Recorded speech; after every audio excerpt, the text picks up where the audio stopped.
Secretary Lonnie Bunch, thank you very much for coming to the Aspen Ideas Festival.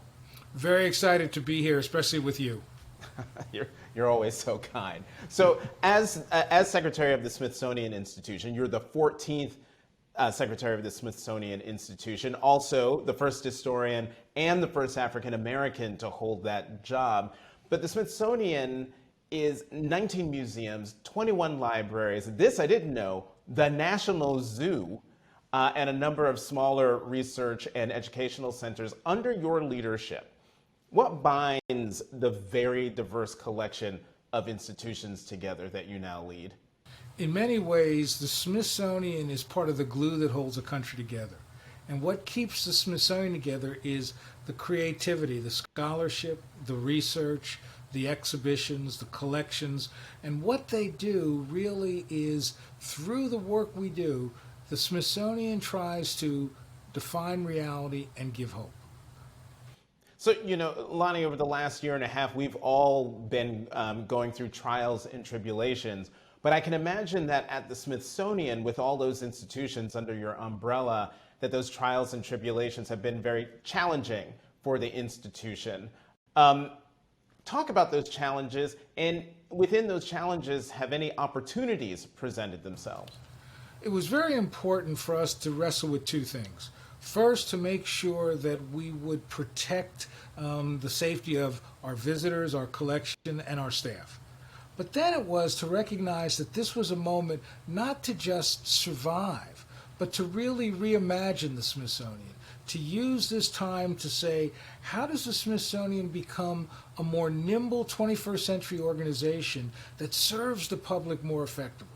In many ways, it forced us to really push into the notion of what's the virtual Smithsonian. We have millions and millions of people who come to the Smithsonian every year, but suddenly we realized that we now, instead of being digital first, we had to become digital only. So it really allowed us to think about how do we ensure that the wonders of the Smithsonian, the educational material of the Smithsonian, is available for all. And then it really forced us to think about, well, what does it really mean to be a post-pandemic Smithsonian? What does it mean in terms of the way staff works? What does it mean in terms of maybe new business models? Do we create new ways to make sure that we survive a kind of moment when the Smithsonian has to close? So in essence, it really was, how does the Smithsonian make sure that it does what it's been doing for 175 years? Serve the American public, challenge the American public, and make the American public better. That last answer actually dovetails nicely with what I was next going to ask you. You used the phrase post-pandemic Smithsonian, and for a while now, we've been talking about whether we are in a post-truth society. As an institution, how does the Smithsonian fill this space or play in this space when we've got people questioning everything from elections to vaccines? In some ways, the Smithsonian is this trusted brand. And one of the things that I love about the Smithsonian is we're able to bring together people who don't agree on many things, but they'll trust the Smithsonian. So in essence, the Smithsonian first and foremost is a place driven by scholarship. We believe that there are truths.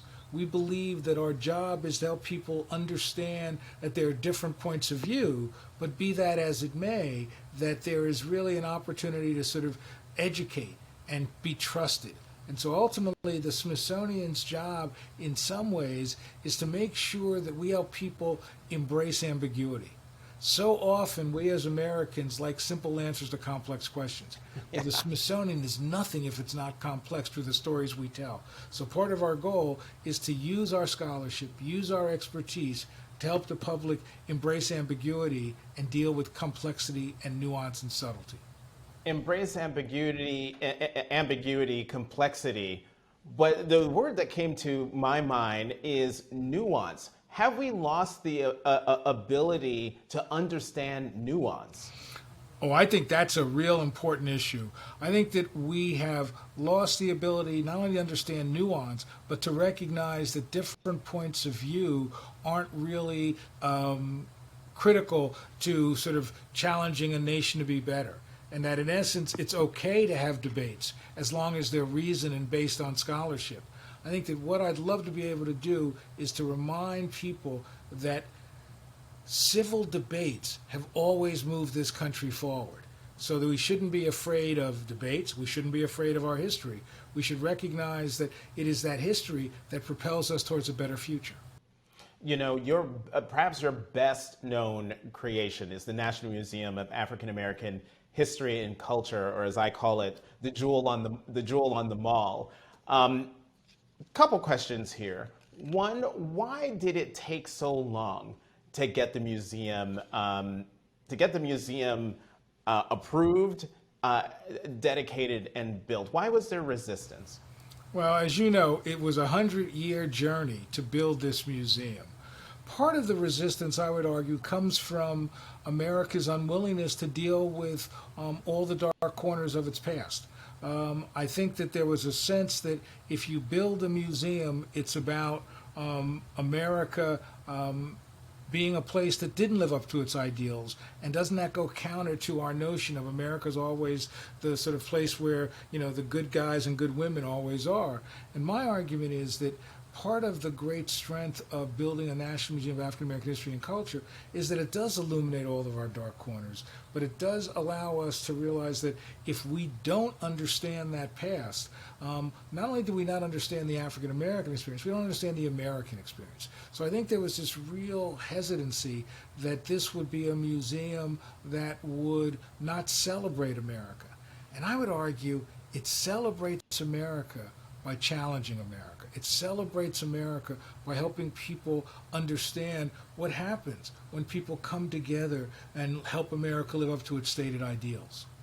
Do you think, I mean, and especially over the last year and a half, we've not only been dealing with a global pandemic, health pandemic, but we've also been dealing with the pandemic of systemic racism and people having their eyes opened, some for the very first time, to the issue because of the murder of George Floyd. And do you think that the National Museum of African American History and Culture, did it actually arrive right on time in terms of being a place, whether physically or at that point, at the murder of George Floyd, virtually a place where people could go to get answers, to get at the truth?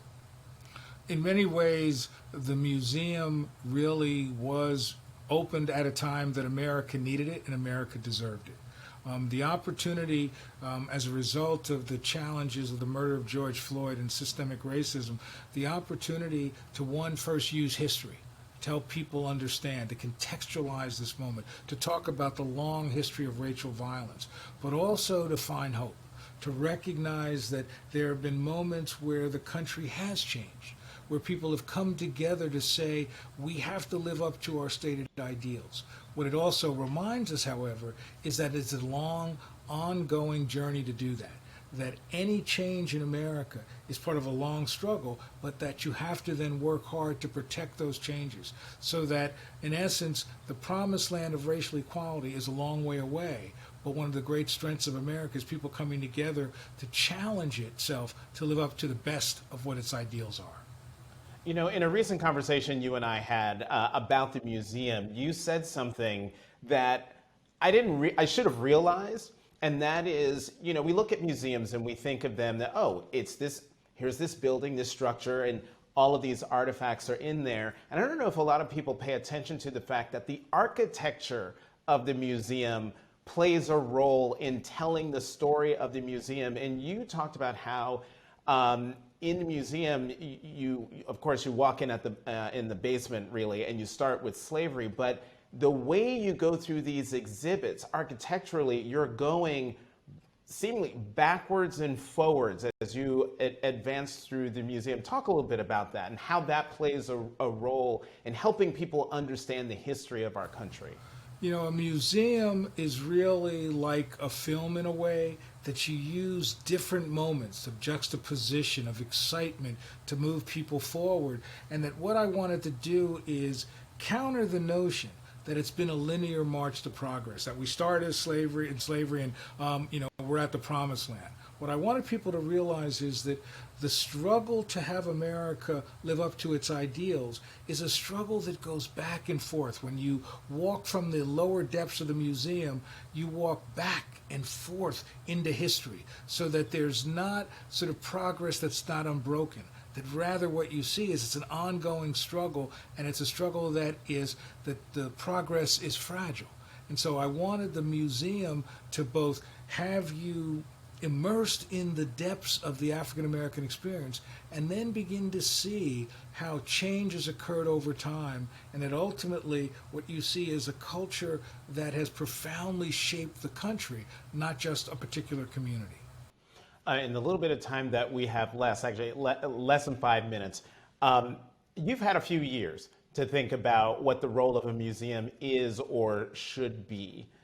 Tell me about your vision and how you see the Smithsonian, now that you are the secretary of the institution. How do you see the Smithsonian embodying this role over the years to come? The Smithsonian has always been a place that has helped the country think about its future, whether it was early work in aviation or the scientific research of the 19th century in terms of astronomy, or whether it was in post-World War II, helping Americans understand and redefine their sense of what it means to be an American. So in some ways, the Smithsonian has always been a place of value. So the question is, how is the Smithsonian now of value in traditional ways? Great exhibitions, wonderful scholarship, but also in non-traditional ways. How do we help the public grapple with contemporary issues? My goal is that the Smithsonian becomes a place that is ripe with scholarship and education, where people will find inspiration. But it is also a place where people will find context and understanding. That ultimately what I want the Smithsonian to be is a place that has a contemporary resonance, that gives the public tools to help them live their lives, whether it's grappling with climate change or the impact of technology or systemic racism. Ultimately, what you want the Smithsonian to be is a place that uses its resources, its wonder, its scholarship to help make a country better. To recognize that at a time when a nation is in crisis, all its institutions need to do the best they can to provide reality, understanding, and hope. I'm going to squeeze in one more question, and that is this. Do you have it in you to open up another museum?